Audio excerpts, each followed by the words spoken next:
Welcome physio সুপ্রিয়। আজকে আপনাদের একটা ছোট্ট টিপস নিয়ে এসেছি, সেটা হচ্ছে 1 মিনিটে আপনি কি করে বুঝবেন আপনার ল্যাটারাল ফ্লেকশনে, কোমরে এই ল্যাটারাল ফ্লেকশন দিক থেকে ব্যথাটা উপর থেকে নিচে নামছে এবং প্রচন্ড যন্ত্রণা করছে, একটা স্টিফনেস আছে।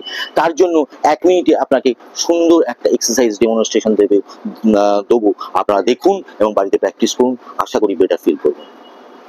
আপনারা ঠিক এরকম পজিশনে affected side, non affected side, affected side উপরে থাকবে, আপনারা এটাকে এরকম ভাবে নিলেন, ফ্লেকশন করলেন, hip and flexion, and then এই পাটা নিয়ে just downward pressure 10 count and 5 repetition এরকম ভাবে করুন, দেখবেন স্ট্রেচিং একটা ফিল করবেন এখানে এবং খুব আরাম পাবেন।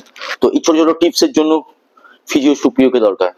আপনারা প্লিজ এরকম ছোট ছোট টিপস আপনি ঘরে বসে আপনি এই এক্সারসাইজ কাম ট্রিটমেন্ট গুলো করতে পারেন। যদি ভালো লাগে প্রচুর প্রচুর সাবস্ক্রাইব করুন, শেয়ার করুন, ঠিক আছে? পরবর্তী ভিডিওর জন্য ওয়েট করুন। নমস্কার, সুস্থ থাকবেন, ভালো থাকবেন।